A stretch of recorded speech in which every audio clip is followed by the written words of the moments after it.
네, 이원재 끝내주는 경제 라이브 시작하겠습니다. 오늘은 내란의 뿌리를 찾아서 이병훈 작가님 그리고 슬로우 뉴스 이정환 대표님 모시고 말씀 나누겠습니다. 어서 오세요. 네, 안녕하세요. 반갑습니다. 네, 안녕하십니까? 지금 윤석열 씨 구속 취소 및 석방과 관련해서 네. 아주 뭐 많은 네. 관심과 한탄을 지금 불러오고 있는데 어떻게 보셨어요, 이정환 대표님? 뉴스 계속 팔로우 하시니까. 네, 주말 내내 정말 불면의 밤을 지신 분들, 분노의 밤을 보내신 분들 많을 텐데요. 앞서 이야기도 좀 했지만 이 법원이 두 가지 이유를 제시를 했는데 이 첫 번째 그동안의 관행이었던 걸 바로 잡는다 그런 논리였죠. 그런데 왜 그동안 수많은 그 관행을 왜 하필 윤석열 재판부터 바로 잡느냐. 그리고 이 그것과 동시에 이 증거인멸의 우려, 그다음에 심지어 내란 그 우두머리라는 그 국가적 위기 상황인데 이 사람을 지금 풀어줄 정도로 그 원칙을 지키는 게 중요한가라는 얘기가 나왔고요. 간단히 살펴보면 첫 번째는 이 영장 실질 심사에 걸리는 그 서류가 갔다 오는 동안의 그 시간을 구속기간에서 뺀다라는 게 기본인데 과거에는 그걸 날로 돼 있고 실제 법조문에도 날로 돼 있는데 이걸 시간으로 계산해야 된다. 이게 그 말은 어떻게 보면 원칙적으로 맞긴 맞거든요. 근데 네. 그 원칙을 하필이면 지금 적용하느냐라는 얘기가 나오는 거죠. 그래서 이 검찰이 구속 시간을 9시간 늦었다. 늦췄기 때문에 사실 그게 뭐 불법 구금이다라는 말까지 나오고요. 이건 좀 뒤에 다시 보겠습니다. 그리고 두 번째는 이게 오래된 이제 그 갈등이었는데 공수처는 내란죄 수사권이 없다. 공수처를 맡는 게 문재인 정부였고 참 답답한 논란인데요. 그래서 이제 6대 범죄만 검찰이 수사하고 나머지는 다 경찰이 수사한다로 바뀌었죠. 근데 이 내란죄는 사실 내란이라는 게 뭐 자주 있는 일이 아니기 때문에 정확히 규정을 안 했어요. 그러니까 대략 그 전체 취지를 보면 아주 중요한 범죄는 검찰이 한다. 그리고 나머지 대부분의 범죄는 경찰이 한다라고 분리를 했는데 당연히 취지로 보면 내란죄도 검찰이 하는 게 맞을 텐데 이 규정이 안 돼 있다 보니 경찰이 하는 걸로 돼 있는 거죠. 그런데 사실 경찰이 큰 사건을 또 수사하기는 약간 경험이 부족한 부분도 있어서 이 비상계엄 직후에 경찰, 검찰, 공수처가 서로 주도권 다툼을 했던 거 기억이 나실 겁니다. 당시 이제 검찰과 공수처가 이건 우리는 내란죄 수사권이 없지만 직권남용에 연관된 범죄로 내란죄 수사할 수 있다라고 우기면서 서로 가져가려고 했었죠. 그러다가 이 경찰이 나서가지고 계속 이제 그 수사를 진도로 뽑으니까 중간에 공수처가 이건 고위공직자 범죄니까 우리가 가져가겠다라고 해서 결국 몇 번 튕기다가 몇 번 서로 주도권 다툼을 하다가 공수처로 넘어간 상황인데 이게 다시 이제 2달 뒤에 다시 이런 상황으로 온 거죠. 공수처는 내란죄 수사권이 없다. 이 논란이 있는 상황에서 공수처가 이걸 구속 기소를 했기 때문에 일단 이건 피의자의 권리를 최대한 보장하는 선에서 일단 구속 취소라는 게 법원의 판단이었습니다. 그래서 이 몇 단계 논리가 튀기도 하고 과연 이 원칙, 그다음에 이 피의자의 뭐 그 권리를 최대한 보장한다는 게 이 국가적 위기 상황. 언제라도 지금 아직도 대통령 자리에 있고 만약 이 사람이 파면이 기각돼서 다시 대통령 군통수권자가 되면 언제라도 다시 비상계엄을 저지를 수 있는 그 길을 재판부가 열어준 상황이잖아요. 이런 국민들이 도저히 납득할 수 없는 그런 재판 결과가 결정 결과가 지난 금요일에 났습니다. 작가님 어떻게 보셨어요, 이 상황? 저는 법리적인 거나 이런 걸 보기보다 저는 이제 세 가지를 생각해 봤습니다. 그러니까 석방을 보는 저의 시각. 그러니까 시민으로의 입장으로서 첫 번째는 그 윤석열 정권의 저는 모태가 검찰이라고 보고 그 모태 그 탯줄을 서로가 끊지 못하는 네.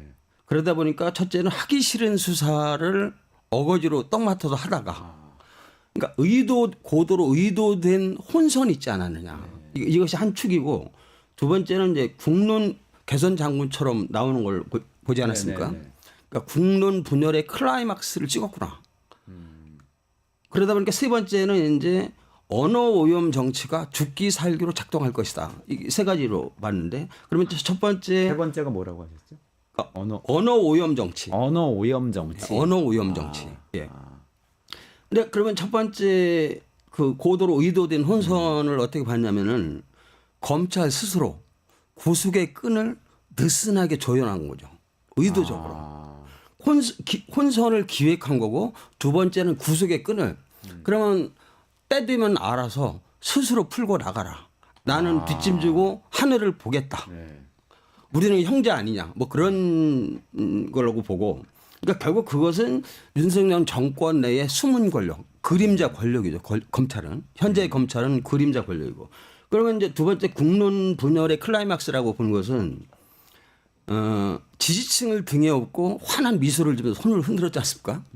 그러니까 내란의 합법화를 끊임없이 획책할 가능성이 매우 농후하고 그다음에 끝내지 않은 이념 전쟁이 재현될 가능성이 매우 크다고 봅니다.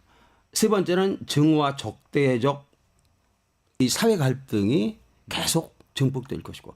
근데 이쯤에서 이 세 번째가 저는 매우 이제 중요하다고 생각했냐면은 이렇게 국론 분열을 증폭시키는 배경에는 그 여권의 극우적 뭐 제가 이름을 거명을 안 했겠습니다만 다 이미 뭐 언론에서 나왔으니까 그들이 끊임없이 언어를 오염시키는 오염 언어 정치, 언어 오염 정치를 하고 있습니다. 그러니까 사실은 가짜 뉴스라고 해서 그건 탄핵이라면 내란이라면 하나의 단일 사건인데 사건은 하나인데 오염 언어는 산더미를 이루고 있죠.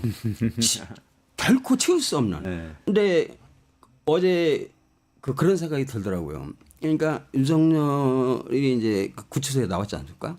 그러면 탄핵 반대 집회가 그들은 사실 불안하니까 더 숫자가 저는 많다고 봐요. 그러니까 이 불안한 세력들이 나와서 거리로 쏟아져 나와서 온갖 막말과 욕설을 퍼붓는데 그 독일 철학 하이데거가 이런 말을 한 걸로 알고 있습니다. 언어는 존재의 집이다. 그러니까 정치인 개인도 한 개인으로 보면은 한 인간의 사고 방식과 세계관을 그 특징 짓고 결정짓는 것이 자기 언어인데 그 언어가 시종일관 아침부터 저녁 때까지 매일 나오는 뉴스가 오염된 언어죠. 그러니까 그 오염된 언어로 정치를 하다 보니까 관점과 사실이 뒤틀리고 그러니까 관점도 윤석열과 극우 정치들이 정치를 한국 정치를 바라보고 국민을 바라보는 그 관점은 제가 맨 처음에 말씀드렸죠. 이제 이념 통치 기반. 그러니까 공산주의 세력이 활개치고 반국가 세력이 활개친다는 오로지 하나의 프레임만을 사용해서 그 언어를 정치 언어를 구상하다 보니까 경제 정책은 당연히 뒷전이겠죠. 그런 생각이 들었습니다. 아, 그러면은 지금 말씀하신 세 가지 말씀 주셨지만 어쨌든 그 책 내란의 뿌리를 찾아서 내셨잖아요. 예, 예. 거기 지난 시간에 나오셔가지고 또 우리 예. 그 뉴라이트 역사관 예. 그 뿌리 깊은 그 이어져 오는 생각이 윤석열 정부까지도 이어져 온 것이 그게 사실 내란의 이어집니다. 뿌리라고 말씀 주셨는데 예. 이번에는 또 예를 들면 검찰이나 이런 사법부라든지 이런 권력 내부에 있는 뿌리 이런 게 또 있다고 생각하신다고 봐도 됩니까?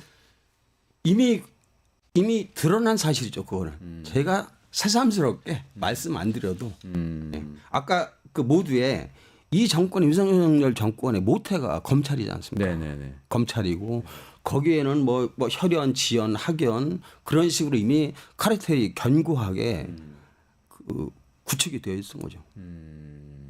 어떻게 보면 그들이 석방의 그 공주범이라고 생각합니다.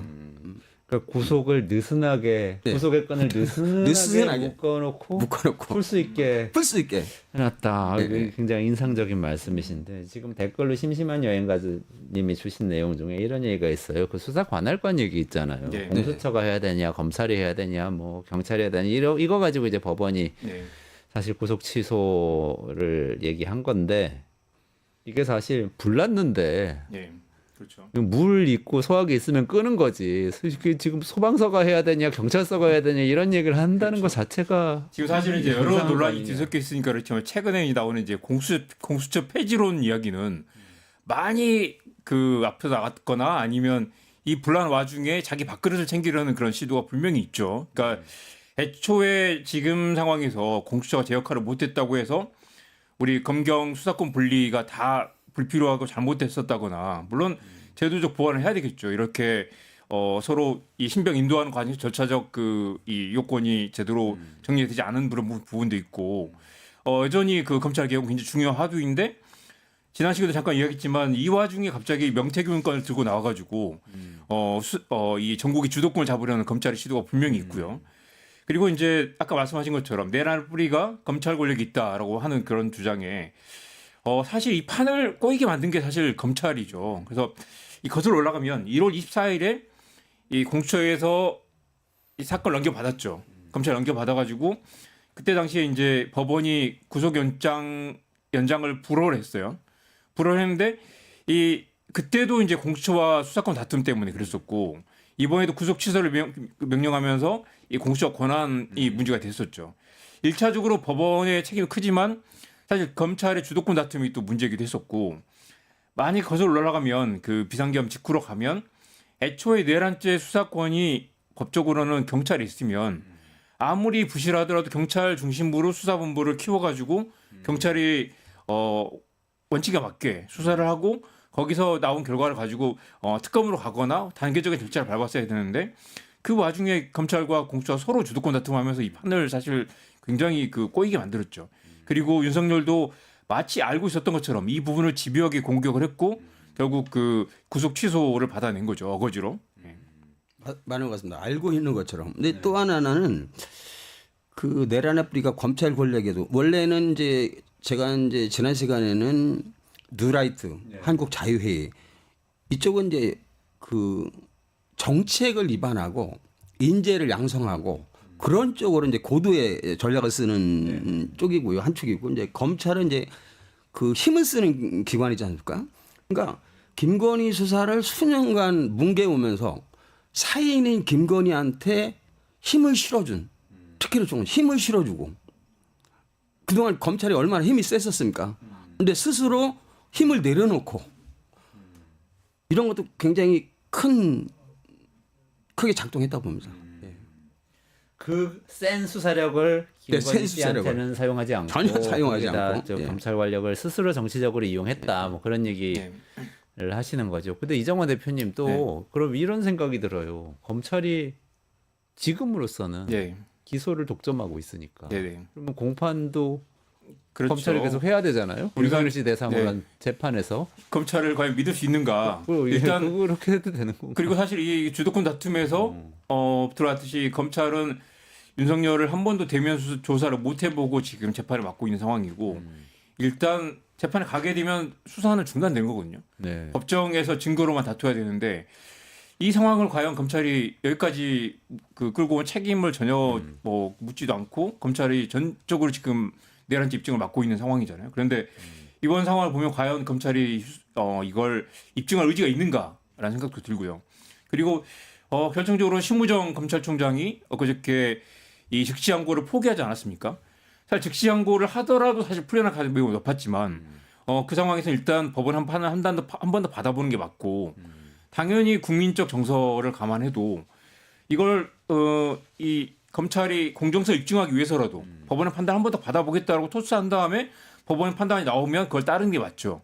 그런데 그 상황에서 법원의 판단을 구하지 않고 즉시항고를 포기하는 순간 검찰이 윤석열 편에 서 있다라는 엄청난 오해와 비판을 받게 될 텐데 그걸 감수하고도 즉시항고를 포기한 상황이었죠. 그래서 이 심우정이 과연 제대로 파이팅 할 거냐라는 의문이 드는 게 당연한 사실이고요. 심우정 총장은 당연히 윤석열이 임명한 사람이죠.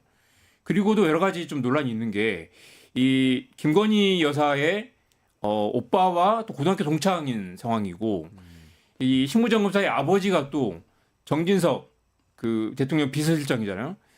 정진석과 또 같이 심대평계로 분류되는 그러니까 심우정의 아버지와 같이 정치적 파트너였던 그런 관계여서 그랬죠. 이 몇 단계만 건너면 굉장히 이 정치 권력의 핵심에 있는 네트워크라고 할 수 있습니다. 그리고 심우정이 특수부 검사가 아닌데도 특수부 출신이 아닌데도 검찰총장 임명된 게 이런 인맥이 작용됐던 거 아니냐라는 그런 의혹이 많았었는데 결국 그게 돌고 돌아서 이번 사건에 심우정이 굉장히 중요한 역할을 지금 하게 된 상황이죠.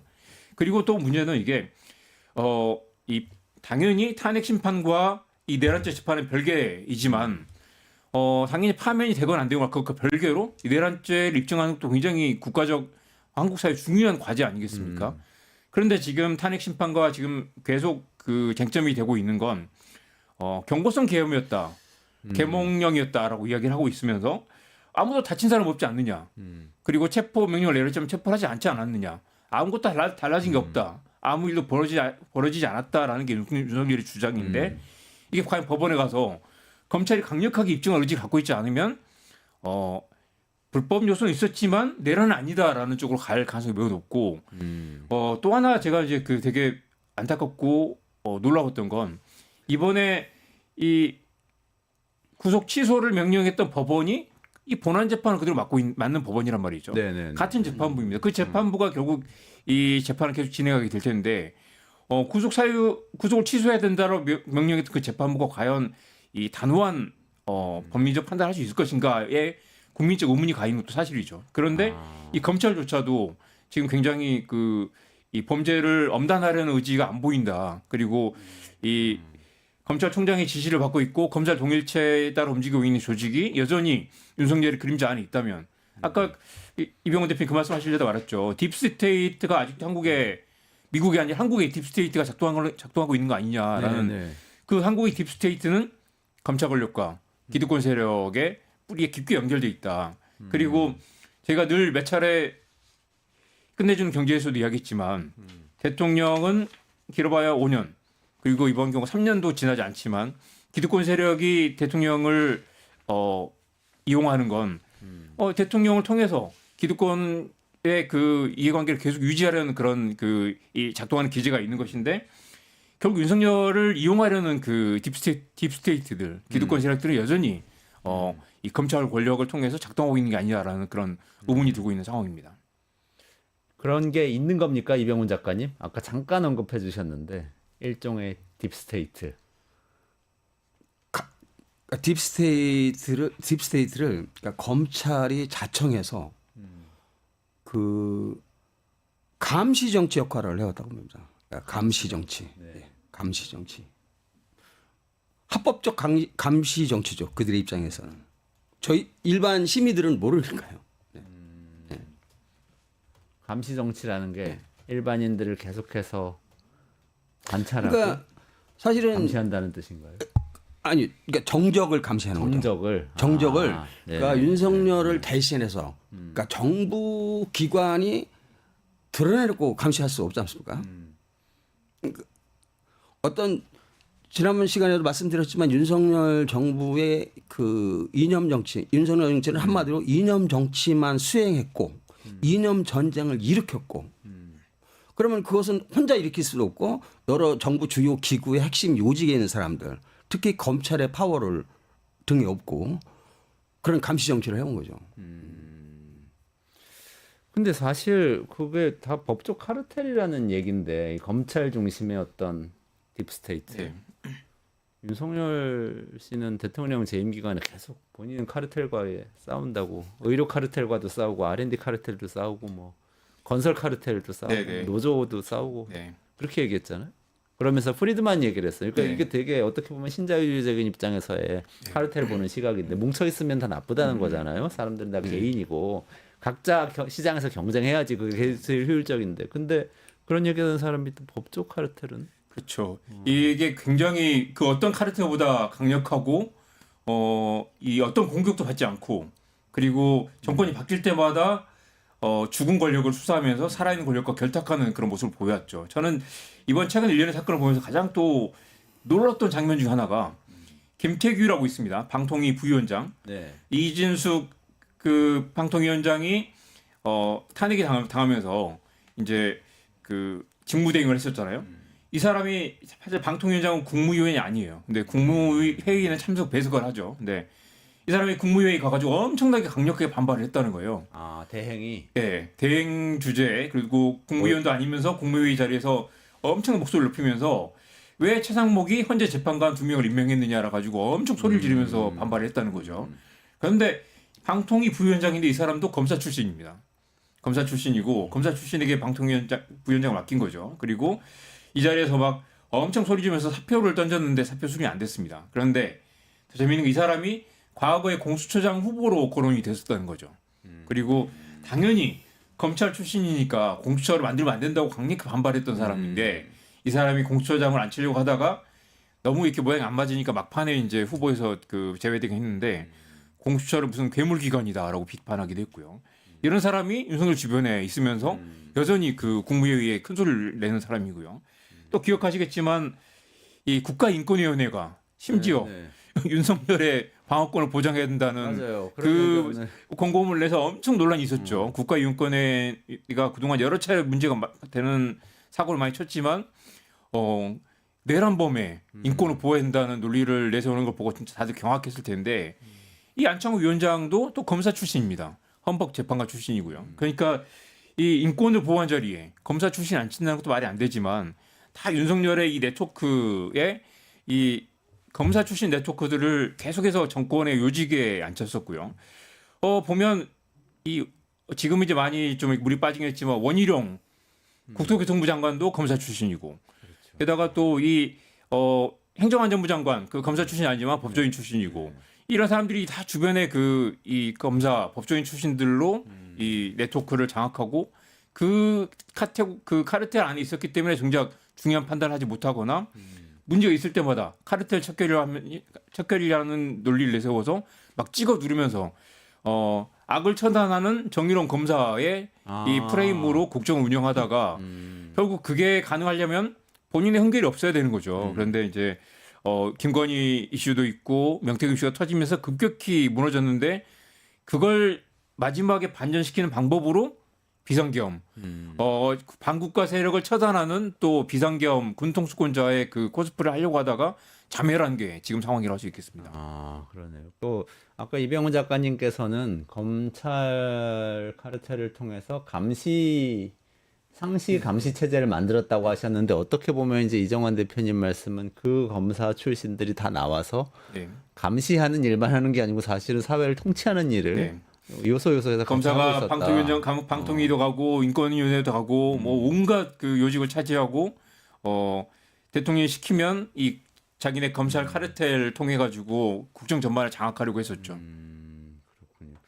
근데 그 이정환 대표님 지금 아까 말씀하신 게 사실 엄청 충격적인 얘기를 하신 건데 내란 재판이 되게 어려울 것 같다고 말씀하신 거잖아요. 네. 검찰이 이런 식이라면 내란 재판에서 적극적으로 그 재판에 임하지 않아서 그 네. 내란죄 입증이 쉽지 않을 수도 있어 보인다. 그렇습니다. 지금은 일단 윤석열이 지금 불구속 상태에서 내란죄 재판을 받게 되는 건 뭐 사실이고요. 다시 구속될 가능성은 없습니다. 그러니까 물론 이제 내란죄 재판이 선고가 나서 법정 구속이 될 가능성이 있죠. 그리고 당연히 내란죄 입증되면 사형 또는 무기징역이 될 가능성이 매우 높지만 지금 상황에서 보면 이제 두 가지 가능성을 시나리오를 볼 수 있겠습니다. 물론 이제 가능성이지만 파면이 되고 불구속 재판을 받는 경우. 근데 대통령에서 파면이 됐는데도 불구속 재판을 받는다는 것도 사실 국민들이 납득하기 어렵지만 정말 0.0001%로 파면이 기각됐는데 불구속 상태, 구속되지 않는 이 현직 대통령이 내란 피의자다. 여전히 군을 움직일 수 있고 언제든지 비상계엄할 수 있는 사람이 불구속 상태에서 재판을 받는다라는 건 정말 끔찍한 일이죠.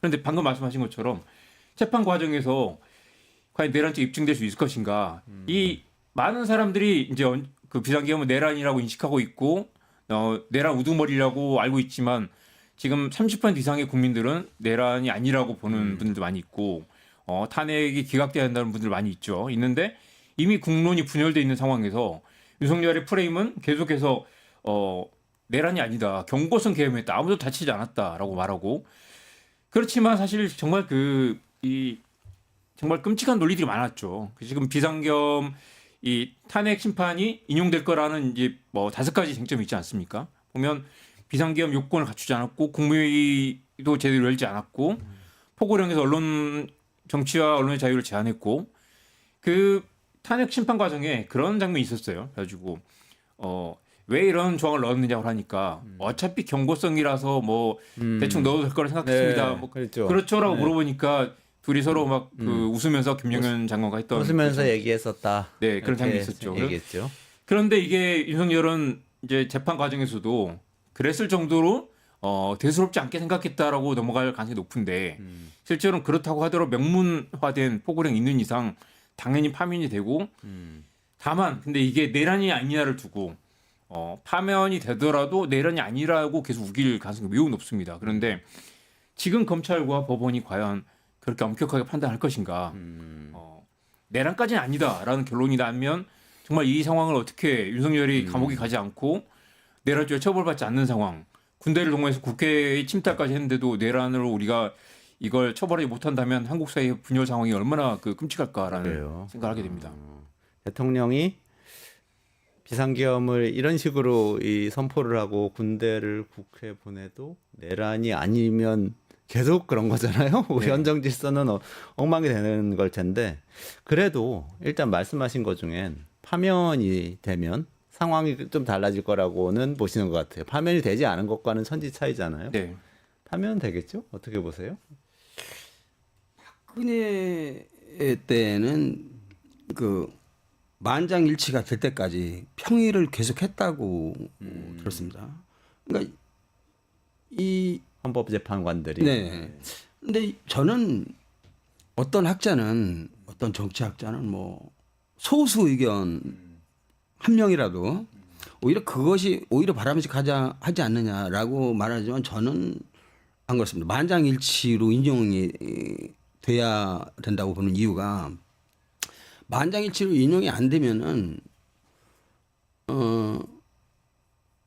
제2의 계엄을 헌재가 스스로 인정하는 꼴이고 두 번째는 사법부의 지위를 군사법원에 넘겨주는 그런 사태는 오지 않겠지만은 지위가 넘어간다는 사실은 분명히 보입니다.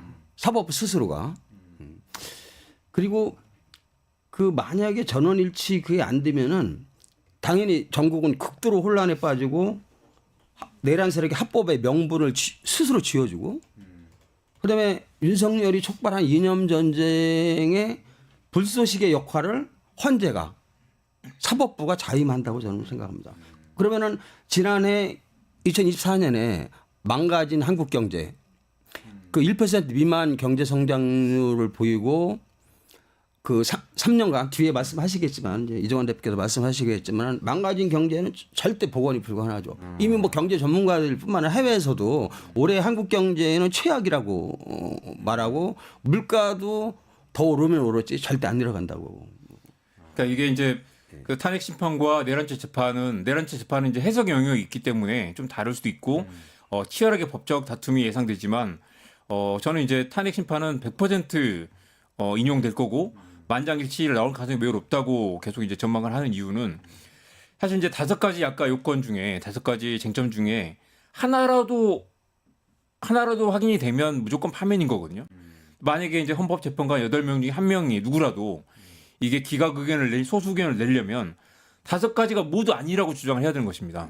그런데 이를테면 뭐 정치인 체포 지시가 있었던 것도 뭐 거의 확인이 된 상태고요. 그리고 국회 군인을 투입한 것도 만약에 어떤 재판관이 국회 군인을 투입하지 않았다라고 주장을 해야 되잖아요.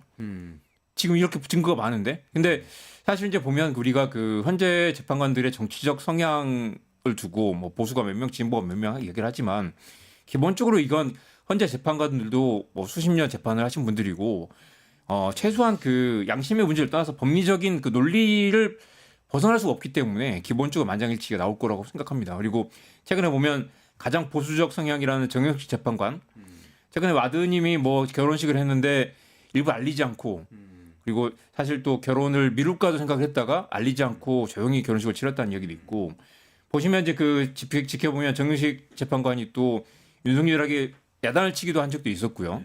양쪽 다 좀 공정하게 그 좀 뼈아픈 뼈를 때리는 그런 발언도 하기도 해서 비교적 안심이 될 것 같다라는 관측도 많이 나왔습니다. 그리고 정영식 재판관도 뭐 별명이 산신령이라 할 정도로 굉장히 소신 있는 판결을 많이 했던 것으로, 그러니까 이분의 보수 성향과 별개로 그냥 상식적이고 논리적인 수준에서 당연히 탄핵 인용될 거라는 강력한 전망을 해봅니다. 파면이 인용이 안 되면 저는 그냥 어마무시한 내전 상태가 지속된다고 봅니다. 경제 얘기 아까 잠깐 해주셨는데 네. 경제도 심각하잖아요. 지금 트럼프 출범하고 나서 지금 어쨌든 관세 폭탄이 덮치고 우리는 뭐 아직 하여튼 뭐 네. 모르겠어요. 지금 네. 최상목 대행 체제라서 아직 미국이 네. 관심을 안 가져줘서 고마운 건지 네. 하여튼 뭐 트럼프가 손대는 나라보다 지금 난리법석인데. 트럼프는 또 이렇게 힘의 대결을 좋아하잖아요. 막 찍어 누르고 자기하고 이렇게 어깨를 겨룰만한 상대를 골라가지고 단판을 짓기를 좋아하는데 지금 한국은 굉장히 지금 그 뭐가 무너져 있는 상황, 헌정 질서가 무너져 있는 상황인데다가 이번에 그 지난 금요일 이후로 외신들 보도를 보면 한국의 정치 불안이 정말 심각하다. 그리고 이 탄핵됐던 대통령이 다시 돌아오는 뭐 실질적인 내용이 어떻든 간에 아무튼 다시 풀려난 거잖아요. 석방에 대해서 그렇게 그렇죠. 보는 거예요. 네. 뭐 외국에서 보면 내용과 그냥 별개로. 단순하게 보는 거죠. 아시겠지만 지난주에 그 독일의 공영방송 ARD와 ZDF가 한국의 그 탄핵 보도를 굉장히 왜곡해서 보도해서 굉장히 논란이 된 적이 있었죠. 그러니까 거의 아스팔트 우파들만 인터뷰하고 가가지고 종북 세력들이 탄핵을 주도해서 윤석열이 억울하게 갇혀 있다라는 보도를 내보내가지고 한국의 수많은 지식인들과 독일의 교민들이 항의해가지고 내린 적도 있었습니다. 그 말은 뭐냐면 외국에서 보는 한국의 이 탄핵 국면은 일단 정치적 혼란 그 이상도 그 이하도 아니다. 그리고 좀 아는 사람들은 이제 이 내용을 보고 민주주의의 승리라고 보겠지만 사실 여전히 혼란스럽고 여전히 또 이 윤석열이 다시 탄핵에서 복귀하고 아직도 해결되지 않은 상태로 지금 100일이 지났지 않습니까? 이런 상태에서 이 트럼프가 한국을 이 대화 파트너로 보지 않는다. 최상목은 아직도 한 번도 이 미국 백악관과 통화조차 못한 그런 상태고요. 그리고 지금 미국이 뭐 멕시코, 캐나다, 콜롬비아, 유유까지 다 쥐락펴락하면서 지금 관세 폭탄을 쏟아냈다가 관세 폭탄을 대가로 다른 뭐 이렇게 반대급부를 끌어내고 있지 않습니까? 그리고 당장 삼성전자와 SK 하이닉스가 미국의 공장을 짓는 대가로 받기로 한 보조금이 다 지금 날아가게 된 생긴 상황입니다. 7조 원 날아가게 됐죠. 네, 그리고 당장 그 삼성전자와 SK 하이닉스는 미국의 공장을 짓기로 했는데 트럼프는 또 임기가 4년밖에 안 된다는 거죠. 보조금 없이 과연 이걸 뛰어들어야 되느냐.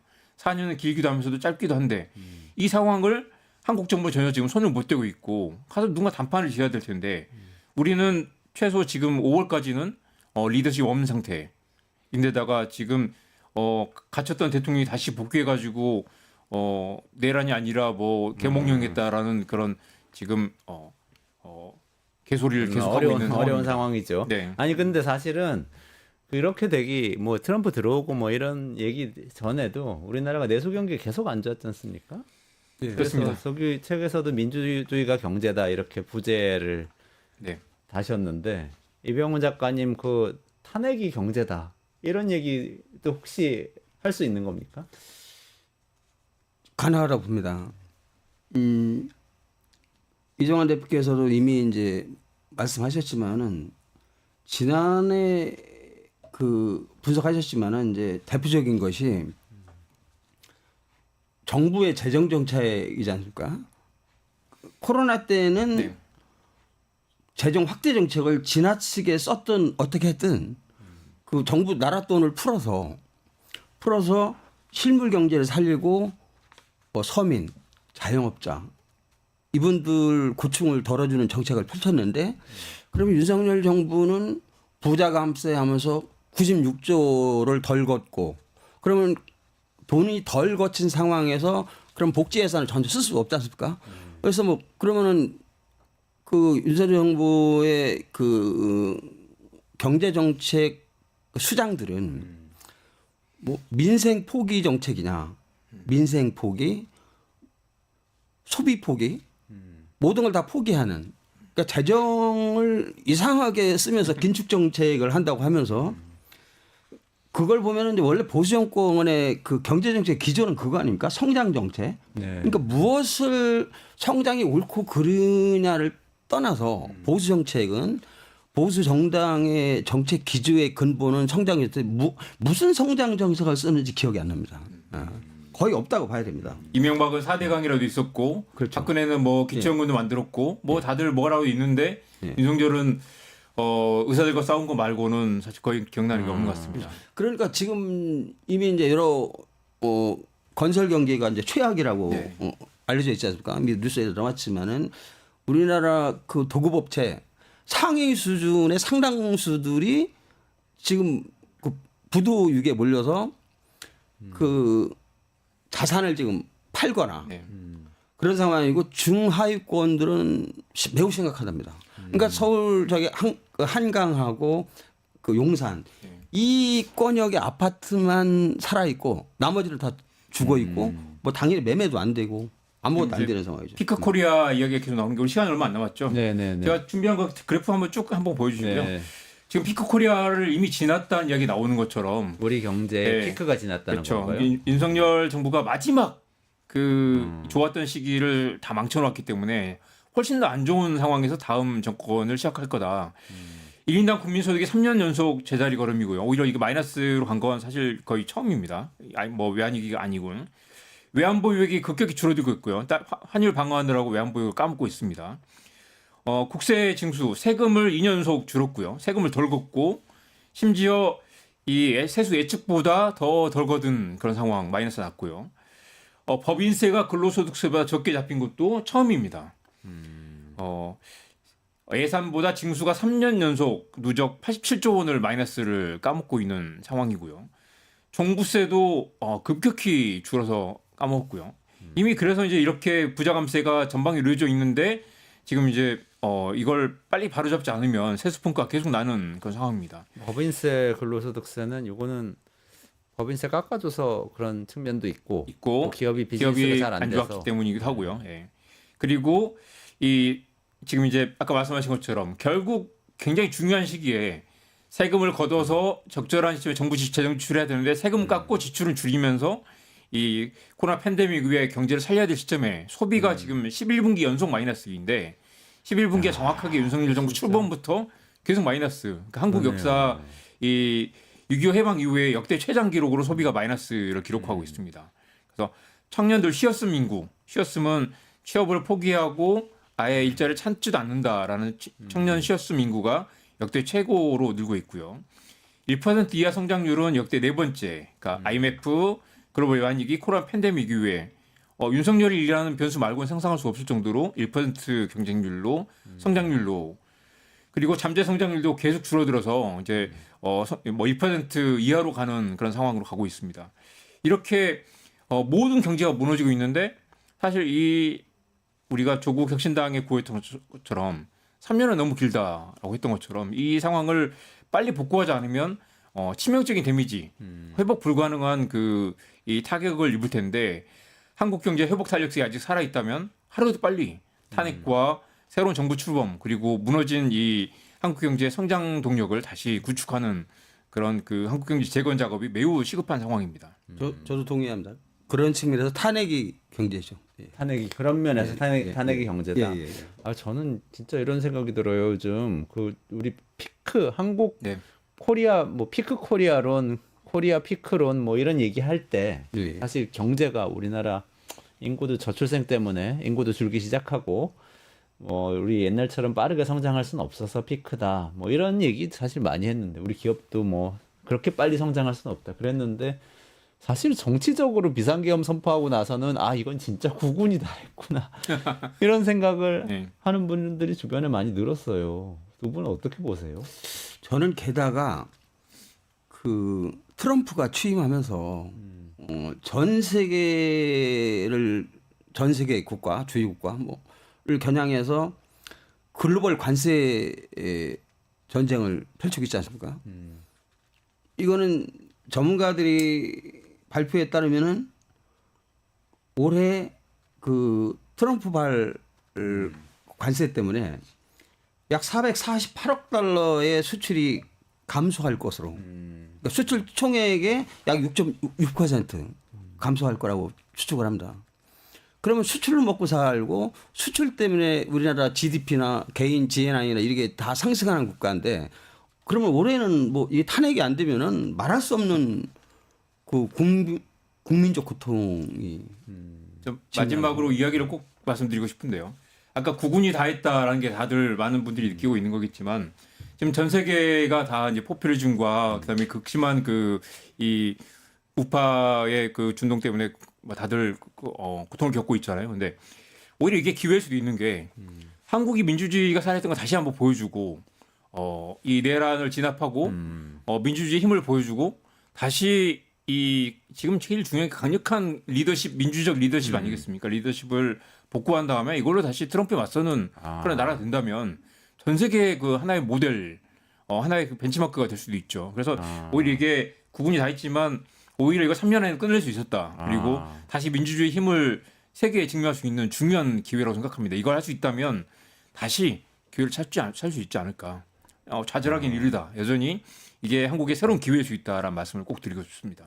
정말 멋진 말씀이시네요. 제가 낮에 다른 자리에서 이상원 박사라고 ILO 계신 잘 아시죠? 그 말씀 나눴는데 유럽도 정말 만만치 않더군요. 많은 국가들이 이제는 진짜로 민주주의가 소용이 없는 것 같다는 분위기, 그런 분위기가 계속 형성되고 있다는 거예요. 근데 역설적으로 이정환 대표님 말씀하신 대로 이럴 때 우리나라가 민주주의와 경제 성장과 예컨대 분배와 행복 다 같이 나타날 수 있다는 걸 보여주는 나라가 된다면 우리가 글로벌 리더가 될 수 있다, 뭐 이런 말씀이시잖아요. 그렇게 되면 꼭 그렇게 되면 좋겠습니다. 그러려면 무엇보다 먼저 탄핵이 인용되고 되고 내란죄도 입증하고 법적 심판이 공정하게 이루어져야 되겠죠. 검찰 카르텔도 어떤 식으로 이번 기회에 바로 잡아야 됩니다. 네, 그러네요. 그거 정말 중요하신 것 같은데 앞으로도 계속 파헤쳐 주시죠. 이 우리나라 내란의 뿌리와 카르텔에 대해서. 네, 알겠습니다. 네, 그럼 오늘 여기까지 좀 진행해야 될 것 같아요. 이정환 슬로우 뉴스 대표 그리고 이병훈 작가, 내란의 뿌리를 찾아서 쓰신 이병훈 작가 모시고 말씀 나눴고요. 이원재 끝내주는 경제는 매일 오후 5시 45분에 진행하고요. 오후 5시부터는 끝장 뉴스 진행되니까요. 내일도 5시부터 라이브 꼭 시청해 주시기 바랍니다. 오늘 두 분께 인사드리면서 여기서 마무리하겠습니다. 고맙습니다. 네, 고맙습니다.